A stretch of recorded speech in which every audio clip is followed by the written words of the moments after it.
রক্ষ ভাব কৃষ্ণ কেশব কৃষ্ণ কেশব কৃষ্ণ কেশব রাই রাম রাম রাম রাম রাম। আমি বলি সবার কাছে এই হচ্ছে গৌরাঙ্গের নাম। বেশ একটু কমাও এই নাম আপনারা জানেন, কিন্তু হরে কৃষ্ণ নাম কি? এই 16 নাম 32 অক্ষর কি তা কি জানেন? কেন এটা এলো? যখন গৌরাঙ্গকে দেখতো কে? নিত্যানন্দ, তখন সম্বোধন করতো হরে কৃষ্ণ বলে, আর নিত্যানন্দকে গৌরাঙ্গ সম্বোধন করতো হরে রাম বলে। এই পরবর্তীকালে এই নামের সূত্র ধরে শুনবেন যত জ্ঞানী নয়, পরবর্তী যুগে শ্রী গৌরাঙ্গ নূতন অবতারে উনি মায়ের কাছে প্রতিজ্ঞা করেছিলেন যে মাগো আমি আরো 2 বার জন্ম নেব এই জগতের গায়ে, আরো 2 বার জন্ম নেব। জন্ম নিতে খারাপ না। আমার গৌরাঙ্গ বলেছিল মায়ের কাছে, কেন বলেছিল?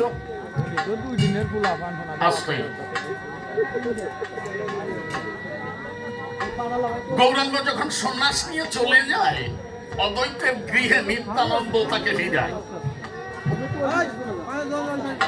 আপনাদিকে করি বর্ণনা, নিত্যানন্দ যখন অদ্বৈতাচার্যের গৃহে নিয়ে গেছে, মুন্ডিত মস্তক, সন্ন্যাসের বেশে গৌর বসে আছে, আর মাকে নিয়ে নিতাই হাজির হয়েছে অদ্বৈতাচার্যের বাসায়। দূর থেকে গৌরাঙ্গের সন্ন্যাস মূর্তি দেখে পরে মা তখন কান্না করে, দেখেছেন? আসতে গৌরাঙ্গ দৌড়ে এসে মায়ের কাছে ডাক দিয়ে বলছো, মা তোমারে করি মানা, মা কাঁদলে সন্ন্যাস হয় না, যে ভূমিকায় আজকে আমি সন্ন্যাস ভেঙে দেব, তুমি কেঁদো না। মা করছে মানা, গৌরের কথা বলিস না, মুখটা চেপে ধরেছে।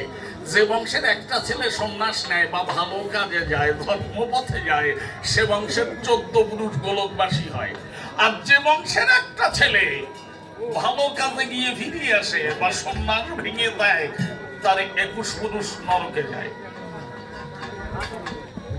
কাজেই তোরে করি মানা, তোর জন্য তো আমার 21 পুরুষ আমি নরকগামী করতে পারি না।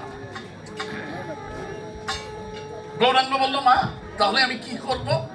বলে তোকে সন্ন্যাস নিতে হবে। তুমি যে কাঁদছো না,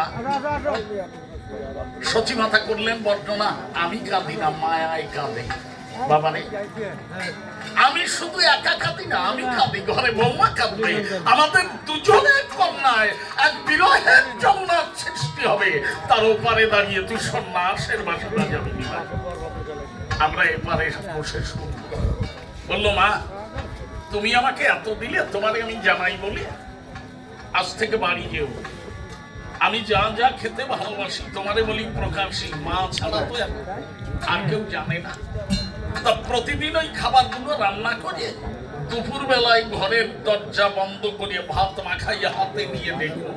ও মা, আমার অন্তরে আছে, ভাবো তোমার কাছে বলে রাখি, পৃথিবীর যে প্রান্তে থাকি ওই বদ্ধ ঘরে এসে আমি তোমার হাতে প্রতিদিন খাবার খাবো, তুমি যতদিন বাঁচবে। মা করলেন বর্ণনা, নিমাইতে ওইটুকু লোভ দেখাইয়া চলে যাবি? লোভ, হ্যাঁ, লোভের মধ্যে অতটুকু, যতদিন আমি বাঁচবো ততদিন খাবি, যেদিন আমি থাকবো না বাবা সেদিনের কথা তো বললি না, সেদিন তো তুই থাকবি, সেদিন তুই ছাড়া গতি না। গৌরাঙ্গ বলেছিল, মা তোমাকে এড়াতে শকতি নাহি কো আমার, তব গর্ভে জন্ম নেব আরো 2 বার। এরপর আমি শ্রীবাস হয়ে নিতাইকে নরোত্তম বানাবো, খেতড়ি জন্ম নেব, আমি হরিনাম প্রচার করব, সে জন্মে হবে না মা, সর্বশেষ জন্ম নেব ঈশান্য করে, গার্হস্থ ধর্ম দানি তোরা বুঝিব। শ্রীজীব গোস্বামীর চৈতন্য চরিতে স্পষ্ট লেখা আছে। আমি সভাতে করি বর্ণনা, এই জন্য এই 16 নাম 32 অক্ষর গৌরাঙ্গ রূপে দেন না, শ্রীবাস নরোত্তম রূপে এসে দেন। আর হরিচাঁদ ঠাকুর কি করলেন? ওর একটা মডিফাইড রূপ করলেন হরি, তাই না? এইটুক তো। শাস্ত্রে বলছে হকারে কেশবাশ্চৈব রিকারে আত্মা শক্তিময়ী রাধা, রাধা কৃষ্ণের যুগল মূর্তি। এই সত্য হরি নামের মধ্যে বাধা, রাধা কৃষ্ণ প্রীতি প্রেমানন্দে হরি বল, রাধে হরে কৃষ্ণ, জয় হরি বল। তাই বলতে হবে কি